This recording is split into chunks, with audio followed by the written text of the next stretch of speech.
people fighting over lines on a map, lines in the sand about, uh, it's always stupid. It's always stupid, and it always comes with loss and pain, and nothing good comes out of a war.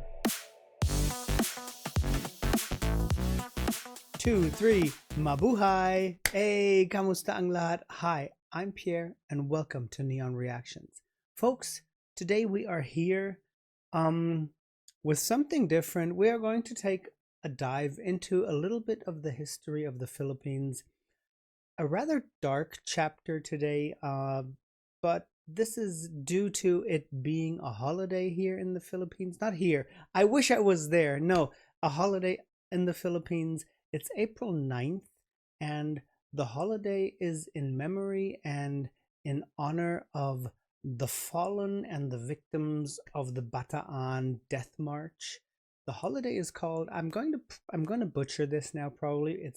I wrote it down right under the camera, so I'm going to read it, okay? Araw ng Kagitingan. It's the day of Valor, or the day of the brave, or something like that. I have never really looked into World War II and the Philippines that much. Little glimpses here and there. But over here in Europe, where I'm from, in school we learned everything that happened in Europe. I could tell you stories over stories about World War II in Europe. Germany in particular. I mean, yes, that's where I'm from. But we never really went into detail when it came to other places in the world. Even things like Pearl Harbor and stuff like that, it was mentioned on the side. It wasn't really the main focus of what we learned. So I know a couple of things. I know about the Japanese invasion of the Philippines. I know about the Americans and the Filipinos fighting together against that force, but that is about all I really know. I had heard of the Death March in one or two other videos that I already watched, but not in detail, and I don't really know what was going on there. So that's what we're going to do today. I think I'm talking too much. Folks, before we dive in, don't forget to hit that subscribe button, like and share the video. Hop on over to my Patreon if you wish to support me. Check out my Discord, my podcast with V, my 2-3 Mabuhay shirt, and if you have anything to tell me, let's start a discussion down in the comment section.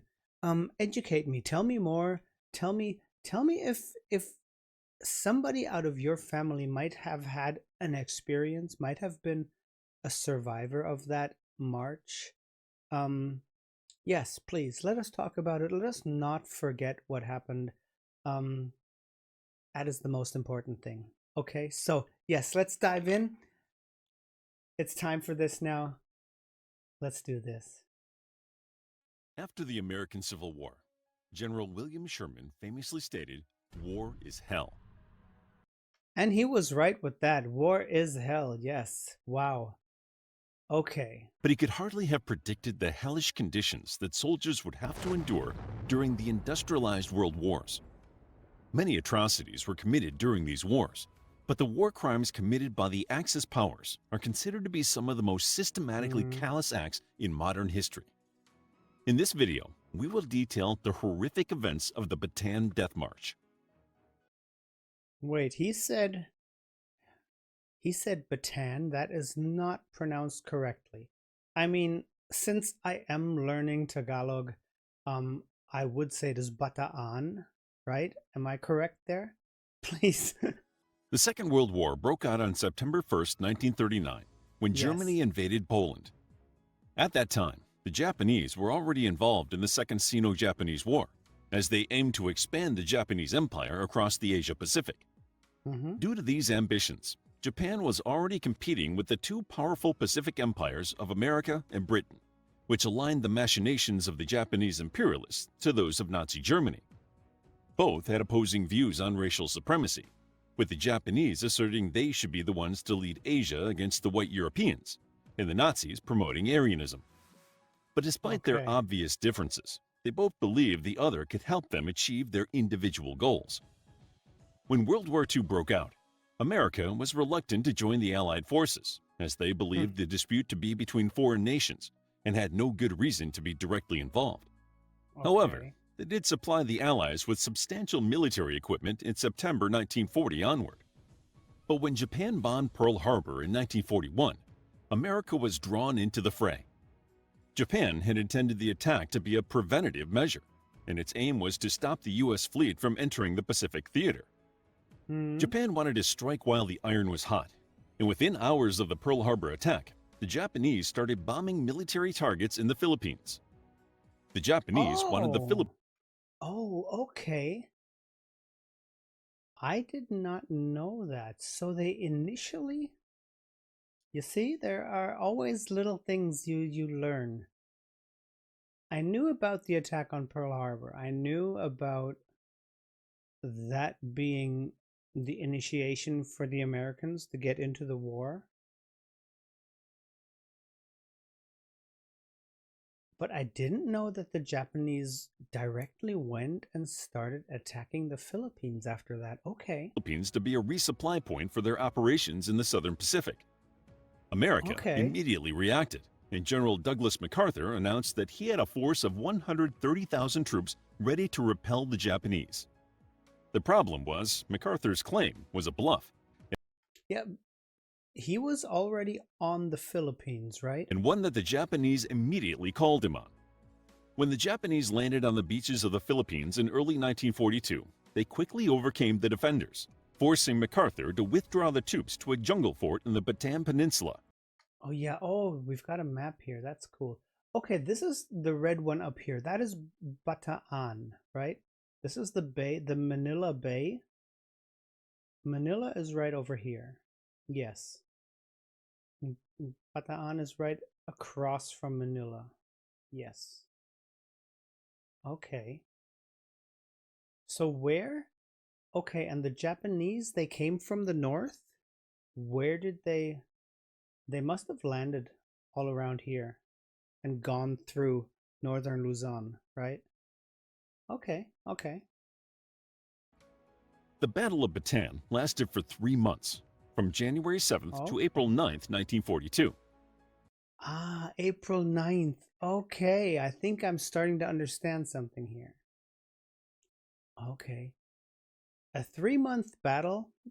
That's not short. Despite dire conditions, the Allies managed to hold out against the Japanese, proving that the Imperial Japanese Army was not the invincible and unstoppable force that many Yeah. believed them to be. Despite the battle ultimately ending in defeat for the Allies, the mere fact that they had held out for so long proved to be a victory in Allied propaganda. The Actually, problem yes. was, the troops on the ground in the Philippines were wholly unprepared for the invasion. The United States had been occupying the Philippines since the Spanish-American War. The war had put a stop to Spain's colonial possession of the Philippines, and many Filipinos had fought alongside the U.S. in the mistaken belief that they would be granted independence once the war was over. There are so many things that I still want to learn about this, I would say, very recent history of the Philippines. I mean, we've gone all the way back, um, to Lapu-Lapu, to Magellan, and all of that. But that very recent history, I would say the 1900s, um, maybe the ending of the 1800s, that I think I have to take a look into more of that just to grasp the movement of everything a little better. That would really be good. I I will do that. I will definitely do that. However, as part of the settlement of the war, the U.S. bought the Philippines from the Spanish, and it became an American colonial outpost. Okay, yes, that I know that. I know that. While some Filipinos continued to push for independence, others saw themselves as part of the United States rather than a colonial possession, and joined the Okay. U.S. Army in order to defend the Philippines from ongoing threats in the Pacific. Okay, so they joined the US Army. Were they then also equipped by the US Army? Or did they use the equipment of the Filipino army back then? Or did they not get any equipment at all? Okay. This is very interesting. Because of this, U.S. troops were already in the Philippines when Pearl Harbor was attacked.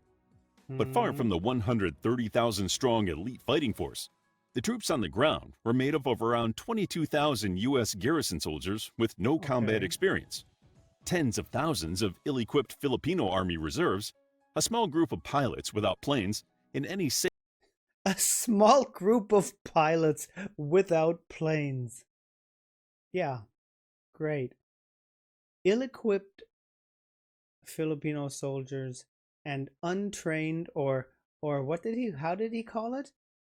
Not war-trained Americans. around 22,000 U.S. garrison soldiers with no combat experience. With no combat experience. Okay. Well, that sounds like quite the force. Tens of thousands of ill-equipped Filipino Army reserves, a small group of pilots without planes, and any sailors that happened to be in port when the Japanese bombed Manila. So how did the Filipinos of that time see the Americans? Were the Americans seen as colonizers? Were they seen as allies? Or were they seen as intruders that were okay? How were the relations back then? There's so much to learn for me. There's so much to learn. These unprepared and ill-equipped troops were quickly overcome by the invading Japanese and forced back until they had no other choice but to retreat. To further add to the defenders' problems, MacArthur planned the withdrawal poorly, leaving much-needed supplies and ammunition behind. Okay.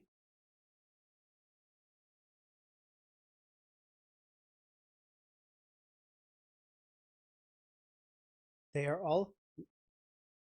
This is an M1. This is an old M1 Garand. Okay. One of the most common rifles of the U.S. in the Second World War. Okay, okay. The men were on half rations from the moment the Battle of Bataan began, but they believed that naval support from the U.S. would enable them to defeat the Japanese and push them back to the Japanese islands. And that's when, okay, the naval forces would not come because Pearl Harbor was attacked, right? In the jungle fort, many came down with diseases such as malaria and dengue fever. They had no air cover and were forced to eat monkey meat along with a few grains of rice in order to survive. Still, they held off the attackers for 99 days, severely damaging the Japanese ego, for which they would pay dearly in the coming days. Due to the attack on Pearl Harbor, there were no ships capable of delivering the much-needed reinforcements to Bataan. Yes. The Japanese blockaded Bataan and the nearby island of Corregidor. So they were basically on their own. Was there not any other chance or possibility of reinforcements coming? I mean, not everything went through Pearl Harbor, right? Okay, and the island of Corregidor, that is the small island south of that peninsula, right? There's that little small island right in the opening of the Manila Bay, right in the front there. Yeah. Which prevented food and supplies from reaching the entrenched Allied troops. Although the soldiers successfully fought off the Japanese without supplies, it was only a matter of time before they could hold out no longer. Yeah. On April 9th, General Edward King surrendered to the Japanese. It remains the largest American force in history to surrender, with around 76,000 Filipino and American troops volunteering themselves into the custody of the Japanese. Wow. Okay. And that is... Oh, and April 9th is the day when they Okay. Wow. Those who refused to surrender fled into the jungle, including several Filipino scouts who joined the guerrilla movement and continued to harass the Japanese forces. To the Yes. Japanese, surrender was the most shameful thing you could do. They had been trained that it was better to die than to suffer the humiliation of surrender, and that doing Mm. so would bring disgrace to one's family and nation. From this point on, the prisoners would not be people in the eyes of the Japanese soldiers, and they were treated as chattel, good for nothing more than forced labor. Oh, yes, yes. Putting their mindset on them. Okay. War is such a terrible thing. I mean, come on. It is. It's undescribable. I am actually happy to be living in an era where I don't have to experience war. I mean, you never know what happens tomorrow with all the crazy people in the world, but it is actually a blessing, and I'm thanking God that I did not have to experience a war in my life. As soon as word of King's surrender got out, Allied troops began turning themselves in. The Okay. Japanese, who had not prepared for surrender on such a large scale, suddenly had tens of thousands of men they were ill-equipped to deal with. They did not have the supplies or inclination to treat the prisoners in accordance with the conditions laid out in the 1927 Geneva Convention, and soon the suffering of the starving and sick Oh. men increased exponentially. On April 10, 1942, the Japanese gathered 78,000 prisoners, made up of 12,000 US and 66,000 Filipino troops. Okay, so April 9th was basically the troops giving up, surrendering, and the death march, the Bataan death march, was after that. Okay. So we're on April 10th now already in the storyline. Okay. The men were forced to march to a railhead at San Fernando, around 66 miles away. Along the way, the prisoners were continuously brutalized. The Japanese soldiers made a sport of torturing the imprisoned men. They beat them with rifle butts, dragged them Hmm. behind trucks by rope tied around the men's necks, and made them sit in the sweltering sun without shade. They were beaten and poked with bayonets, and any that were too sick or tired to keep the pace were shot, beheaded, or bayoneted. Many of the Okay. prisoners were already suffering from malaria and starvation, and struggled to continue in the tropical heat with little water and food. 66 miles. That's around 100 kilometers. That is, wow. Okay. Having to walk that without, without being fed well, without having much food or water, being tortured on the way. Good God. War brings out the the most primal animal in humans. It brings out the worst. It is terrible. It is just so terrible. The Japanese even tipped the water out of the prisoners' canteens, and if anyone were so desperately thirsty that they broke ranks to drink from puddles, they would be shot or stabbed. Oh, To add to the yeah. torture of dehydration, the men were forced to stop in front of wells where there would be refused water. Any who could not get up in the morning were buried alive or beaten to death, and the stronger prisoners were forced to dig and fill mass graves along the way. Many who survived later recounted the horrors of the Bataan Death March. Captain William Dias recalled that their ferocity grew as we marched. They were no longer content with mauling stragglers or pricking them with bayonet points. The thrusts were intended to kill. Another U.S. prisoner described how easy Wow. it was to incur the wrath of the Japanese soldiers. One of the POWs had a ring on, and the Japanese guard attempted to get the ring off. He couldn't get it off, and he took a machete and cut the man's wrist off. And when he did that, of course, the man was bleeding profusely. When I looked back, I saw a Japanese guard sticking a bayonet through his stomach. That's what I just said. There's a specific point that when that is crossed once, people become absolute gross animals, and that is so disgusting. Uh, I mean, here in Europe, in World War II, we've had our share of atrocities too. We've had, I think, we've had the share of the world of a lot of the world here, and especially in Germany. Um, World War II was terrible. Every war is terrible. I don't want to just pinpoint number two, but since we're here now, so uh, World War II was a thing that should not have happened. People fighting over lines on a map, lines in the sand about, uh, it's always stupid. It's always stupid, and it always comes with loss and pain, and nothing good comes out of a war. Survivor Irvin Scott witnessed tanks and trucks being driven over his comrades and having to walk over men who were a few inches thick. Once they reached the San Fernando railhead, over 100 men at a time were jammed into rail cars that were only meant to accommodate 40 people. The heat of the day, along with the combined body heat of the men, turned the cars into ovens. And where were they? When they got to San Fernando, where did those trains go? And many men died standing up because there simply wasn't room for them to fall down. Those who survived the journey were marched several more miles before reaching Camp O'Donnell, where the Filipino and American soldiers were separated. Oh, I have heard of Camp O'Donnell. Oh my God, yes.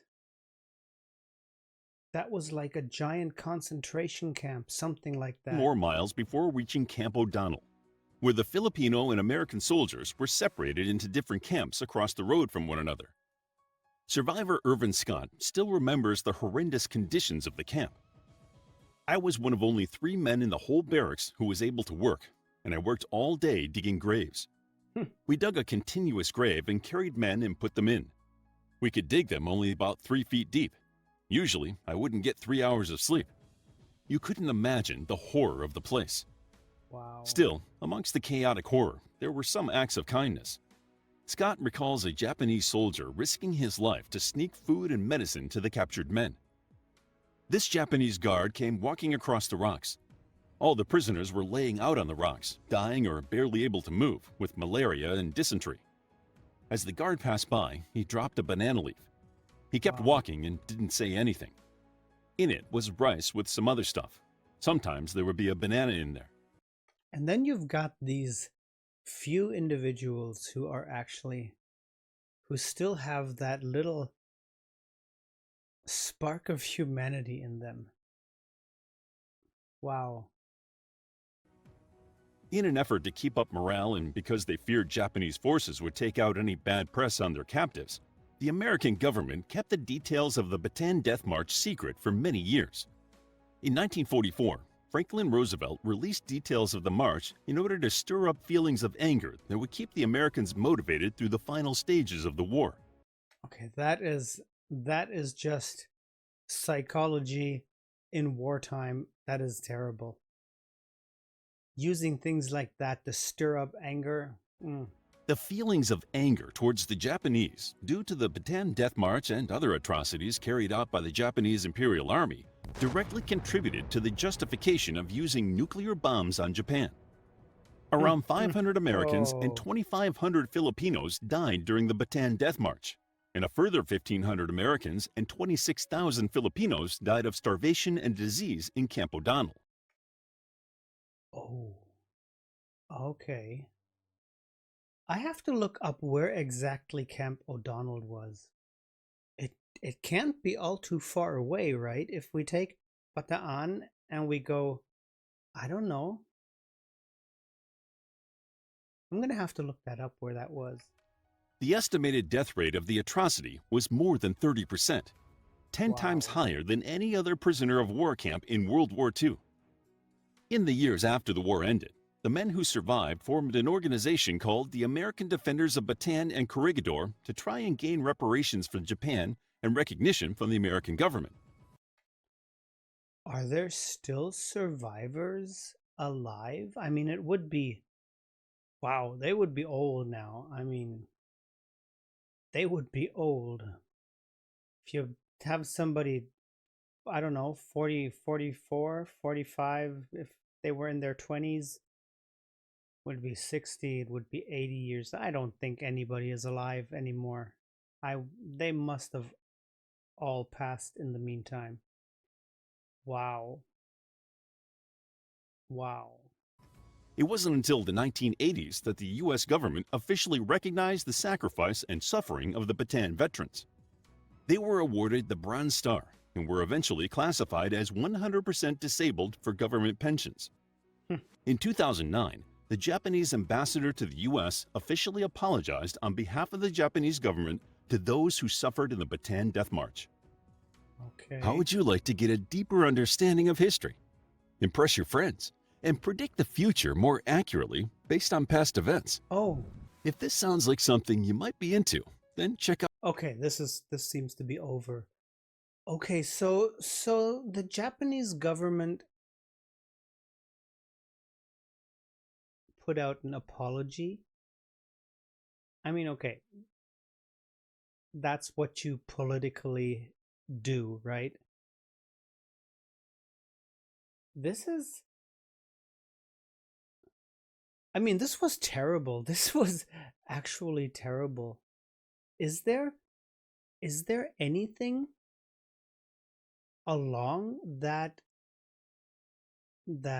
road where they went along? Is there anything that reminds you of them back then? Are there I don't know, little statues or little places of prayer where you could just stand and maybe, you know, have a word uh of prayer or of thought? Is there something like that? Or where Camp David was, is that, I don't know, this is, I knew there was something, but I didn't know the expanse of this, or the or how much of an issue that really was. 26,000 Filipinos dying of starvation, and wow, just at Camp David. Those are numbers that are not good at all. Absolutely. Wow. And how, I'm actually asking now, how is this holiday, the word celebrated feels wrong, or how do you approach this holiday on April 9th? Is it a day of going to church in prayer and honoring the victims, the soldiers of that time? Or do you do something special on this day? Or is it just a moment to go inside and just, you know, pray? This is interesting. Terrible times. World War II were terrible times. The thing is, I always say, we've got the same problem here in Germany. It's a burden that a country carries with itself. But for me, I always say, of course, we should never forget what happened, but we shouldn't carry it around all the time, you know? Because if you carry a burden around all the time, it tires you. It tires you as a person, it tires you as a nation, as a country. You should never forget it. You should always be able to take a look at what happened and say, hey, that was wrong, let's not do it again. But you shouldn't be carrying that load of bricks around all the time and thinking about it every day. Yes. Wow, this was interesting. I definitely want to get into, as I said, the more recent history. I would say like the last 100 150 years. That's what really interests me. The way the politics moved, the way the powers shifted, everything that's very interesting for me. Okay, folks, enough talk from my side. I am so sorry. I got lost in talking. I hope you are still awake. Maraming salamat po for being here. You guys are awesome. You guys are great. I am learning, and yes, this was good. You guys take care, stay safe, stay hydrated, and as I always say, sarangge, aniyang, paalam, until the next time. Bye.